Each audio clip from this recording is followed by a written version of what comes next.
RMC After Marseille. Karine Galli. Bonjour à tous, bienvenue dans l'After Marseille. On va revenir sur un homme qui n'est plus tout jeune et pourtant on dirait qu'il a ses jambes de 20 ans. C'est Aubameyang, l'un des hommes forts de la victoire de l'Olympique de Marseille mardi soir en Ligue des Champions. Pour parler d'Aubame, Rémi Dumont évidemment, comment ça va ? Ça va et toi ? Salut Karine, salut tout le monde. En pleine forme et c'est une première cette saison avec Tristan Rappeau qui est journaliste au service des sports de la Provence. Salut Tristan. Salut Karine, salut Rémi et merci pour l'invitation. Salut Tristan. Tristan, tu as assisté à ce retour gagnant de l'OM en Ligue des Champions. L'OM l'attendait, ce retour sur la scène européenne. On rappelle que le premier match c'était à l'extérieur et c'était une défaite sur la pelouse du Real Madrid. Et mardi, ça a été une très belle fête parce qu'il y a un scénario évidemment magnifique. Tout s'est déroulé comme dans un rêve pour l'OM avec un succès 4-0. Il y a eu aussi de très jolis tifos. C'était une soirée rêvée pour des retrouvailles entre Marseille et la plus belle des compétitions.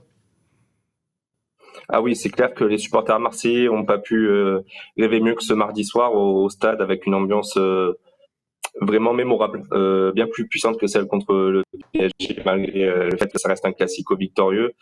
De mémoire, c'est peut-être l'ambiance la plus chaude, la plus bruyante depuis Leipzig, si je dis pas de bêtises.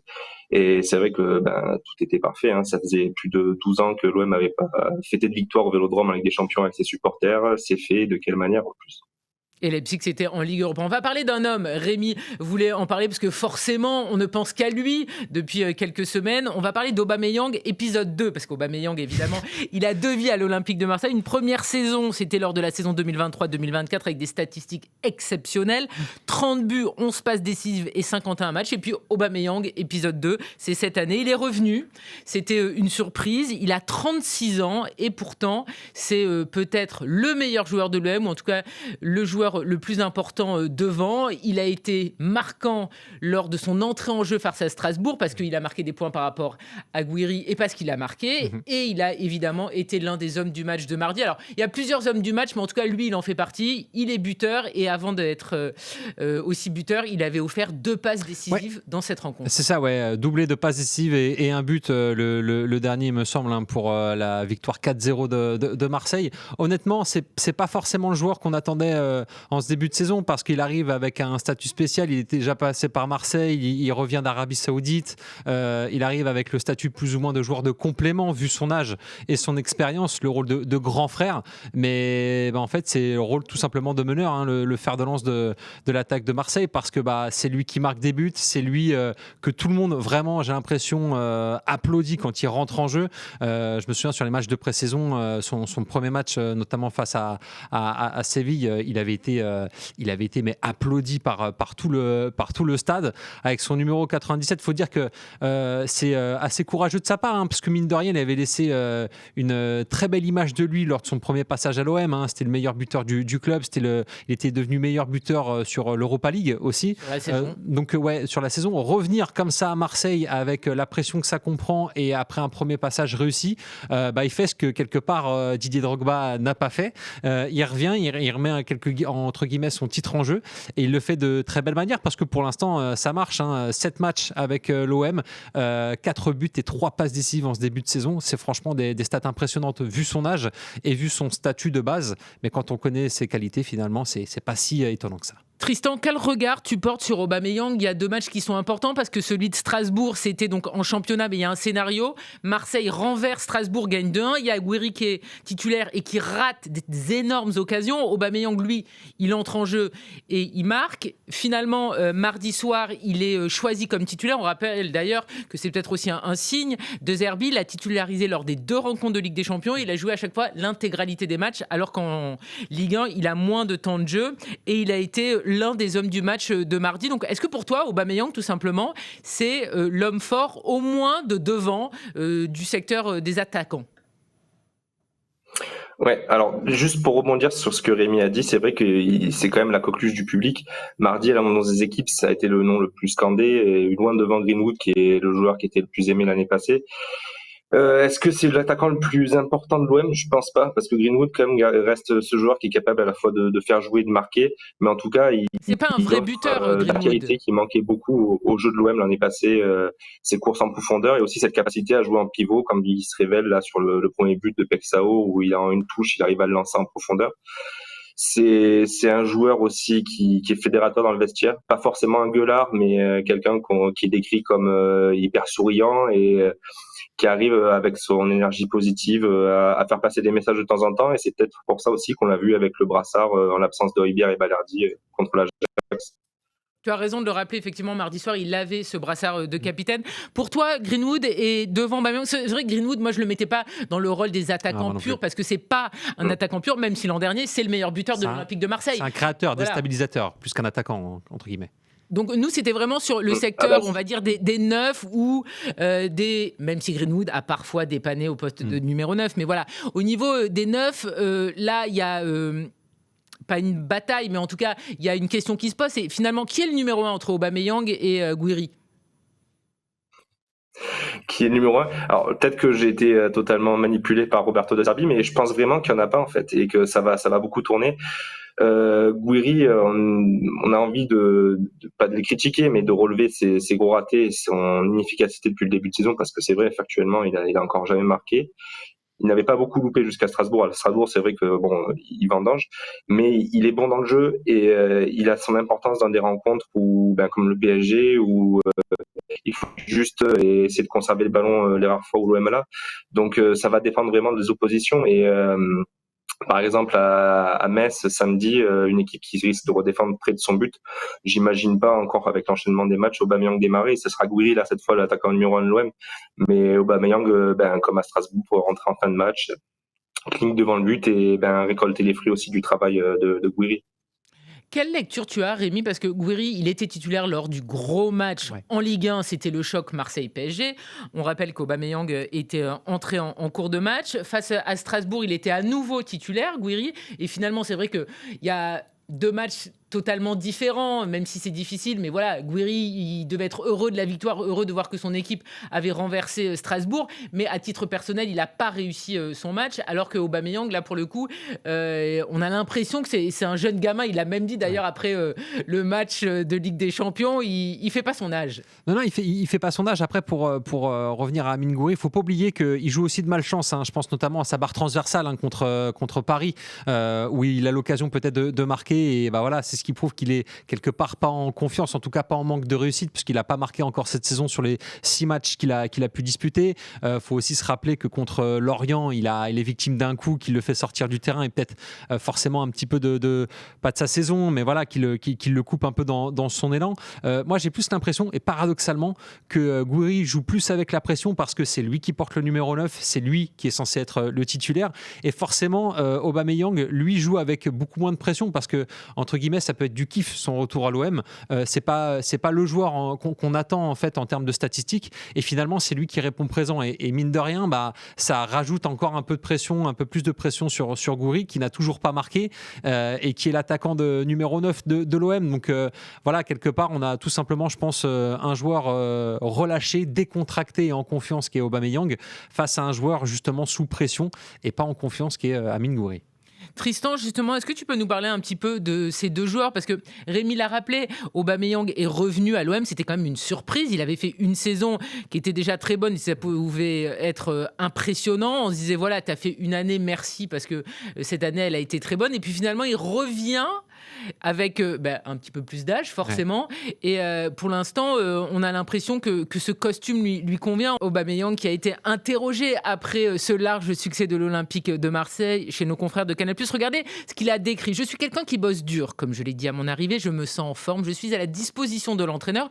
Je suis content que tout se passe bien en ce début de saison. Il a été interrogé sur la Ligue des Champions, évidemment. C'est justement pour ça que je suis revenu, pour vivre des matchs comme celui-là. L'ambiance était incroyable. Ce sont des émotions qu'il faut vivre en tant que joueur. C'est ici qu'il faut vivre ce genre de choses-là. Tristan, on rappelle que Pierre-Emerick Aubameyang, évidemment, avait déjà joué la Ligue des Champions. La dernière fois qu'il avait joué, c'était lors de la saison 2022-2023 avec Chelsea. 2 buts et une passe décisive en 6 matchs, mais c'était que les matchs de groupe. On rappelle qu'à l'époque, c'était des matchs de groupe. Par rapport à ce que dit Aubameyang et par rapport à ce que disait Rémi, c'est vrai qu'on a l'impression que finalement, ce retour, c'est vraiment un retour sans pression.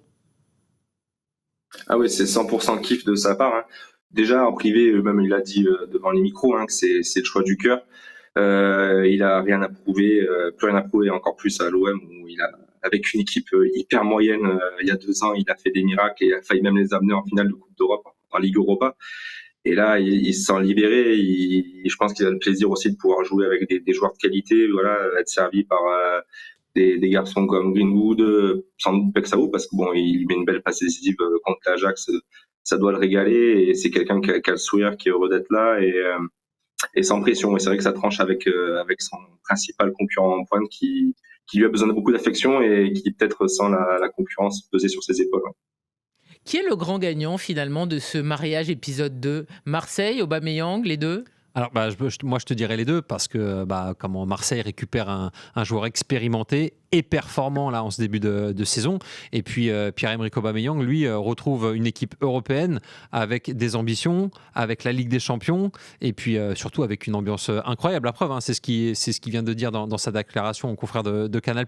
Moi, je voulais juste vous faire écouter un son. C'est lors de sa présentation, c'était le 1er août 2025. Justement, il y avait une question qui lui était posée sur son statut et par rapport à la concurrence avec Amine Gouiri. Déjà, je pense que quand on est compétiteur, on vient pour s'imposer. Mais après, comme j'ai dit, quand je suis arrivé à Arsenal, tout le monde pensait que j'étais là pour remplacer Alexandre Lacazette. Et au final, on a été l'un des meilleurs duos sur les saisons qu'on a joué ensemble. Donc voilà. Et puis maintenant, avec l'expérience, je suis surtout là pour aider le club, pour aider le groupe à tout simplement à progresser. Et je pense que le plus important, ça sera de tout donner, que ça soit Gouiri ou que ça soit moi ou qu'on joue ensemble. Je pense que le plus important, c'est qu'on donne tout. Lui, en tout cas, c'est sûr, il donne tout, Pierre-Emerick Aubameyang. Je dis pas que c'est pas le cas de Amine Gouiri, mais en tout cas, la réussite est dans son camp et on voit bien qu'avec Balerdi, peut-être Højbjerg et maintenant Aubameyang, il y a une vraie colonne vertébrale dans l'équipe qui permet d'avoir de l'expérience, de l'assurance et de la diffuser aux autres coéquipiers. Et je trouve que c'est le cas notamment avec Pexao sur le match de l'Ajax, où on voit qu'il fait des passes D, il le met dans les meilleures conditions. Et puis en plus, je trouve qu'il n'hésite pas à décrocher maintenant Aubameyang dans le jeu, ce qui permet de toucher beaucoup plus de ballons et de régaler encore plus ses partenaires. J'ai vraiment l'impression qu'il joue mais libéré comme jamais. Il a été interrogé et sur l'extrait que tu nous as proposé sur cette possibilité finalement de jouer à deux. Alors il parlait de l'époque Arsenal avec Lacazette. On a vu parfois Gouiri être en 10 et Aubame en 9. Est-ce que tu penses toi à terme que ça pourrait être finalement une bonne solution ? Les deux joueraient, il n'y aurait pas de pression et Gouiri aussi il a une palette qui est plus large. C'est pas non plus un pur buteur Gouiri, il a cette étoffe du 10 aussi. Ouais, parce qu'on l'a souvent comparé dans le jeu et dans les qualités intrinsèques à Karim Benzema qui est capable de décrocher, d'organiser le jeu. Et c'était d'ailleurs le cas comme sur le match face au Real Madrid où Aubameyang était titulaire et Gouiri est entré en cours de jeu et les deux ont joué ensemble. C'est vrai que Gouiri peut peut-être plus partir du côté gauche pour rentrer dans l'axe et frapper. Il peut être un vrai numéro 9,5 comme on dit en soutien de l'attaquant. Moi je les vois bien jouer ensemble. Après il faudrait que les deux puissent performer. C'est-à-dire qu'il faudrait que Gouiri puisse retrouver l'efficacité ou en tout cas la confiance qu'il avait lors de son arrivée à Marseille, je pense, pour que ça fonctionne vraiment, parce qu'il faut faire attention à ce qu'il n'y ait pas trop de matchs non plus pour Gouiri sans marquer, parce que sinon j'ai l'impression que lui ne va penser qu'à ça, les supporters ne vont penser qu'à ça, et ça pourrait peut-être le faire déjouer. Gouiri qui est arrivé au mercato hivernal en provenance de Rennes. Par rapport à ça, Tristan, est-ce que tu penses que les installer sur plusieurs matchs, tous les deux, c'est une solution qui pourrait vraiment plaire à De Zerbi ou ça dépendra vraiment, du profil de l'adversaire et que finalement, quand ça a été testé, c'était vraiment de façon épisodique, mais c'est pas quelque chose qui veut pérenniser? C'est une formule qui est sortie un peu du chapeau de Zerbi. Dans la foulée de l'affaire Rabiot, quand on a annoncé le Duc absent du match contre le Paris FC, toute la semaine, il avait travaillé avec Amine Gouiri en 10 derrière Aubameyang. Et c'était durant lequel ils ont été alignés tous les deux d'entrée depuis le début de la saison avec Gouiri en 10. Il n'avait pas été mauvais, mais c'était une rencontre un peu ingrate pour lui. Depuis, j'ai calculé là sur un papier qu'on va faire aujourd'hui, justement, on fait un peu la pub. Ils ont joué au total 120 minutes ensemble sur les terrains, dont ces 75 minutes face au Paris FC. J'aurais été optimiste sur une association comme ça en août, mais maintenant avec les recrues, avec justement cette base arrière qui a été renforcée et cette idée de jouer avec 3 centraux, 2 pistons et donc 2 milieux de terrain et pas forcément un 10 attitré, peut-être moins d'occasions de voir Guiri, à moins qu'il récupère un rôle de 10 excentré comme l'était Rabiot l'année passée. Oui, ça reste une possibilité. De toute façon, l'OM a beaucoup tourné, on l'a déjà vu dans ce mois de septembre. Alors, je suis d'accord avec Tristan hein, sur quand on voit l'ancien schéma tactique hein, où ça jouait à 3 attaquants, en fait, avec plutôt 2 numéros 10 et une pointe. Là, je t'aurais dit Obama en pointe, Gouiri à gauche et Greenwood à droite. Ouais, là, ça aurait pu vraiment fonctionner. Je pense que dans cette saison, parce qu'il ne faut pas oublier les joueurs qu'il y a, hein, il y a Traoré Junior qui est blessé, qui peut jouer dans cette position de numéro 10. Il y a plusieurs joueurs. Hein. Il y a Nadir Bilal, évidemment. Il y a plus de concurrence. Il y a plus de concurrence. Mais en même temps, il y a plus de matchs. Donc, il y a un moment, en fait, où par la force des choses, que ce soit peut-être les blessures, j'espère pas, les suspensions peut-être, en tout cas il y a un moment où il y aura tellement de matchs qu'il faudra faire tourner pour préserver tout le monde, mais j'ai une inquiétude sur la CAN tout simplement. Oui, ça tombe très mal. Parce que là c'est simple, il n'y aura plus de concurrence puisqu'il n'y aura plus d'attaquants, que ce soit Gouiri avec l'Algérie ou Aubameyang avec le Gabon, ils seront tous les deux normalement à la CAN, et là je me demande quel schéma ou quel numéro 9 il va trouver l'ami de Zerbi pour mettre en pointe. Peut-être Greenwood, peut-être Robinho Vaz, le petit jeune, voire même, je sais pas, hein, peut-être Traoré. Mais là, vraiment, il y aura un vrai casse-tête et je suis curieux de voir comment ça va être préparé. Il faudra évidemment l'évoquer parce que cette CAN, c'est un enjeu majeur pour Marseille qui sera privé de joueurs importants. On parle justement d'Aubameyang dans le podcast After Marseille. Aubameyang qui a été l'un des hommes du match de mardi soir en Ligue des Champions. On en parle avec Rémi Dumont et avec Tristan Rappeau. Aubameyang, on en parle, c'est l'un des hommes forts de mardi soir. On le rappelle, un Marseille qui gagnait enfin en Ligue des Champions avec un score fleuve, une victoire 4-0 face à l'Ajax Amsterdam. Aubameyang qui a offert 2 passes décisives, une à Igor le Brésilien. Le nom de famille, je te le laisse Rémi, parce qu'on n'est pas tous d'accord. Ciao. C'est pour tous les Brésiliens qui nous regardent. On vous laisse prononcer ou l'écrire en commentaire, comme ça. On n'est pas tous d'accord sur la prononciation et Greenwood. Et puis il a été enfin buteur à la 52e, donc Aubameyang qui vit un retour rêvé pour l'instant à l'Olympique de Marseille. J'aimerais qu'on se projette, parce qu'on l'a dit, Aubameyang, il a 36 ans. Est-ce que ça peut être un guide ? Tu as parlé du petit Vaz. Il y a Gouiri qui est quand même un jeune joueur. Il n'a pas beaucoup d'expérience en Ligue des Champions. Gouiri, hein. Il avait très peu joué en Ligue des Champions. C'était à l'époque de Lyon où il a été formé, donc ça remonte. Est-ce que tu penses que toi, il peut avoir ce rôle de guide, pas de formateur, mais voilà, de transmettre à ces jeunes joueurs parce qu'ils restent jeunes et parce qu'ils n'ont pas non plus la carrière d'Aubameyang. Il a joué dans des clubs immenses, le Barça, Arsenal, Chelsea, etc. Ouais, parce que de toute façon, Tristan le rappelait, hein, il y a sa bonne humeur aussi qui traîne à la commanderie. Donc forcément, quand il y a un joueur joyeux, on a plutôt tendance à aller vers lui, en tout cas à pas le freiner pour aller vers les autres. Et je pense que vu son expérience, vu son vécu, hein, Barça, Chelsea, Arsenal, Dortmund, c'est vraiment des gros clubs avec des gros égos de vestiaire, donc lui il les connaît. Et puis il faut pas oublier que les jeunes pousses de Marseille justement on pousse de plus en plus, hein. Robinho Vaz il a fait des entrées excellentes ces derniers temps, et je pense vraiment que ça peut être le grand frère. Alors après il faudra voir toujours, hein, en termes d'efficacité, parce que là pour l'instant ces stats sont très bonnes. Je dis pas qu'elles vont être mauvaises par la suite, mais il faudra une continuité, parce que de toute façon quand on est bon, on est écouté par tout le monde. Donc à partir du moment où ça devient un peu plus compliqué,